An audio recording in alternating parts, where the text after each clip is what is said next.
Hi, this is Zach May with the Bulletin Board Heroes here at Zach's Traders Cafe for Monday the 9th of June. Starting off with the FTSE 100, which is comfortably above the top of the range, 8,800. And looking for the top of that rising green trend channel there from March last year, heading for 9,000. We're looking for that, I suppose, by the end of next month, given the current very slow progress, but could even be by the end of this month. A break of 8,800 takes us down to 87. Worst that is expected at the moment is 86.50, which was the original May resistance. We've got the 50 and 200 day lines both rising. We've got the RSI at 67, which is still below the overbought 70 level, even after the rebound that we've had from 75.44, which is quite an achievement. Moving on to the DAX, and here you can see that still trying to get to the top of its rising trend channel there, 24,700. Hoping with that sometime later this month, while we're above initial June support there, 23,700. Worst case at the moment is a move down to the 23,500 area, which was the old March resistance. A bit of bearish divergence coming in there, so higher highs for June, but lower RSI trace, but so far not enough volatility for us to be concerned. Moving along to the Dow, which obviously we looked at yesterday, but it's always nice to have another look. Here you can see the break of that resistance line there from February and the 200-day moving average. So the key 42,500 level. More key, though, is trying to break late March resistance of 42,800 on an end-of-day close basis. We just failed on Friday. Above that would be looking for 44,000. By the end of this month. Worst case at the moment is a test of the floor of that rising trend channel, the red one there from May last year, 42,000. Even worse scenarios that there's a rug pull, maybe on some tariff disaster, 41,000, but really 42,000 looks now like the natural floor for this market. The only thing missing at the moment is the way that probably want the 50-day line to start rising again after a little recent dip that it's had. Moving on to Bitcoin, where everyone and their mother is into Bitcoin treasury at the moment, and surprisingly enough, the market has managed to rebound and regroup after that brief rug pull towards the 50-day line. In fact, the market bouncing above it, which is a bullish sign in its own right, and above that 50-day line we're looking for, that's a 102, we're looking for obviously the highs, record highs 112, and then as high as 123,000 by the end of next month. Presumably at some point all the companies going into a Bitcoin treasury strategy or Bitcoin treasury reserve strategy will have to start or will be buying loads of Bitcoin. Below the 50-day line at 102, looking for the 200-day moving average at 95,000 as the worst case scenario rug pull level. Moving on to gold, and here we've got the situation where the market's found a bit of a wall of resistance at 3,400. Not really any logic there, but I suppose that was a bull trap through late May resistance. But at least while we're above the floor of the channel there, 3,310, we are still looking for 3,800 and the top of the March channel at that level by the end of next month. Worst case is a test required of the 50-day moving average, currently at 32.56. We've had a couple of bounces there, well, 3 bounces there in the recent past since April. RSI over neutral 50, so that is a good look at the moment, and suggests that even though we are getting blocked at 3,400, we could still push higher pretty soon. Moving on to the stocks and onto Agronomics, which has you can see has broken that red line of resistance there from February. That was around the 6.8 pence level. Above that we're looking for as high as 10.5 pence by the end of the next month. It's a punchy call, but it's a punchy setup, and hopefully with the RSI 50 rebound that we've had, or rebound above RSI 50, and hopefully also the 50-day line starting to rise over the coming week or two, we will get an acceleration to the upside. But that trend line break looks pretty solid and gives us an upside through 10 pence while we're above the 6.4 pence level of the 50-day moving average. It's obviously taken a lot of work and effort for our exploration to keep its shares near the bottom of the range, but they do seem to be finally turning around. You can argue that we've had a double RSI 50 rebound. We've got a clearance of recent resistance around 17 pence, and apparently, if social media is to be believed, they've got $25 million in the bank. and no debt, which is a nice place to be. Above 17 pence on an end-of-day close basis, looking for the top of that falling trend channel there at 21 pence. And as we said, recent rebounds have been quite technical in their nature, and let's see if this one delivers the goods as well. We've got the 200-day line as a target through the top of that channel, hopefully over the next 4 to 6 weeks. Moving on to Coinsilium, which has managed to swallow two placings in the recent past. One was at 3, one was at 6p, and you can see the shares bounced very well. I think there was a presentation on Friday which turned the stock around as well, but bouncing around or just below the last 6p fundraise and bouncing hard. We're looking for a retest of the 10 pence plus area, hopefully by the end of this month, especially while the shares remain above 6 pence. You can see there's also been another RSI 50 rebound to accompany the push to the upside. We've got the 50 and 200-day lines both rising well as well. On to Celadon, where we're waiting for the sugar daddy investor to come in there. It looks quite interesting in the sense that we've got 10 pence as a hard stop loss area at the moment. We've double bounced on that today and on Friday, and then previously on the 3rd of June, looking for the shares to hit the top of that rising trend channel base at 22 pence. Hopefully sometime later this month with the appearance of maybe some money.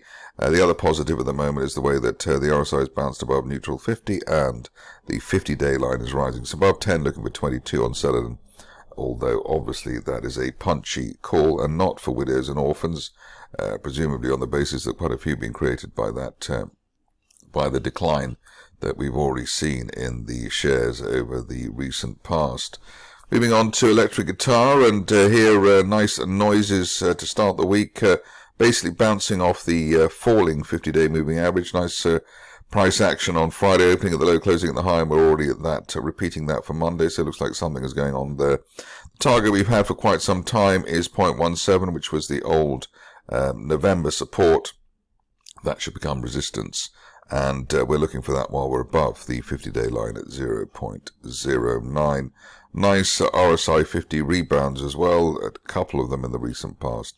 That is a leading indicator on the upside, and this looks like a kind of handle turnaround there we've got on the 50-day line. On to Empire Metals, where we're already spotted the unfilled gap to the upside at the end of last month. The initial barrier was 11.8 pence, and that resistance line there from back in the beginning of 2024. At that time, it was suggested that the shares could hit 16 pence, and they've done that right on the nose. Today they've hit that line right on the nose, which I don't think many other people can achieve that level of accuracy, but who cares about that, given the way that probably got another target to look for now, and above 16.2 pence. Looking for up to 23 pence for the shares, which is an April resistance line projection from back in 2022. Obviously today's news, which was very positive, with the exceptionally high purity of titanium dioxide, has been the trigger for that. What is interesting, though, is it looks as though everyone and their mother was guessing that that announcement was coming through a week or two ago. Upside value while we hold above, I suppose, that the old resistance from 2024 around 14.25 pence, which is quite a decent risk-reward setup for Empire Metals. Moving on to Hydrotopia, which had a 200% rise on Friday. It seems to be trying to follow that up with a fresh gain today. What is interesting here is that the initial target we had there, which I tweeted out, I think on Friday morning at 3.5 pence, looks to be the new support area, and also the battleground at the moment. The upside of 3.5 was valid once we broke 1.8 pence, which was tweeted out too. About 3.5 pence on an end-of-day close basis, looking for an easy 5 pence on this, given the news from the company and obviously the run-up to potential licenses for the technology, the waste-to-hydrogen technology, which was announced on Friday. Only back below the 200-day line there at 2.8 pence, really delaying the upside scenario. Moving on to something quite, well, perhaps slightly less dramatic, which is Harvest Minerals. It's always been a bit of a difficult customer. We've got a sideways breakout there for the shares above the 50-day line, and looking for the top of that falling trend channel 0.53 by the end of this month, maybe up to the 200-day line, 0.57, while we're above a recent resistance, broken resistance, at 0.3 pence. Moving along to ITM Power, where it looks as though the market was getting really excited, or was excited, about the arrival of a new non-executive chairman. We also already had the shares jumping last month off the back of large-scale project speculation, and current situation is that we're looking for our fourth or fifth target there at 86 pence to be retested. Overall, looking for as much as £1 for the shares by the end of this month. That's a punchy call, but it's a very punchy chart as well. Just had a golden cross there between the 50 and 200-day lines, and the upside valid at least while we're above the 70 pence area, which was the third or fourth target for the shares. Moving along to the situation at a stock which I don't think I've ever looked at, which is Lords Group, and here gap close buy signal, closing that gap from the start of the month, gap down that is, and above the 200-day line at 34 pence. Looking for 44 pence hopefully by the end of this month. Best case would be up to the upper parallel of that broadening triangle there at 55 pence by the end of next month. Moving along to the situation at Prospex, where the company and the hard-working Mark Routh are still trying to regroup off the lows. Here you can see that we've gapped up off the lows, which is interesting because we gapped down back in April, so it is a bear trap island reversal, one of our best setups. And on that basis, and because we like Mark, looking for a decent target here, perhaps up to the top of that broadening triangle there, as high as 6.8 pence by the end of this month. Upside bounded while we hold above recent support around 5 pence even. Moving along to Revolution Beauty, where we had that cold water sort of disclaimer in the RNS, but praise is still in the mix, and here we also had a bear trap island reversal, which is interesting. The gap down there and gap higher that we had back in May was slightly spoilt by the gap down that we had to the start of June, but overall sort of multiple bear trap island reversal, and looking for perhaps 13 pence as a technical target if one puts aside the potential from Fraser's at the moment. Upside value while we hold above the recent bear trap gap reversal low there at 6.5 pence, which was probably designed to ensure that weak hands would be relieved of their winning ticket. Moving on to Rome Resources, where it's still a bit of a mystery as to why the shares are not back at the highs. I'm sure they will be soon. We've already had our first target there, broken at 0.32. Above that, as I suggested before, as you can see from that line there, looking for 0.5 pence plus by the end of this month. We've got more resource there, so the shares should be higher than they were back in October. That is the logic. Upside value while we're above the now rising 200-day moving average. This is going into a golden cross, so hopefully by the end of this month we will have a golden cross. The run up to that tends to be the strongest part of the cycle, so above 0.28, looking for 0.5 pence plus on Rome. Another situation where the charting has worked, although many people might want to take the credit as well, and good luck to them, is United Oil and Gas. Here we've hit the top of the rising trend channel base there from back in January, around 0.18 at the moment, and above that looking for 0.3 pence by the end of this month. Upside value while we hold above the broken May resistance at 0.16, so UOG finally on its way after years of waiting. Finishing off with Zinc Media, which doesn't immediately look like a charting winner, but looks as though we're on the floor, or we bounced off the floor of a rising trend channel base at 58 pence, and looking for up to 77 pence by the end of this month, if all goes well. I believe that the company's come up with some exciting news flow of late.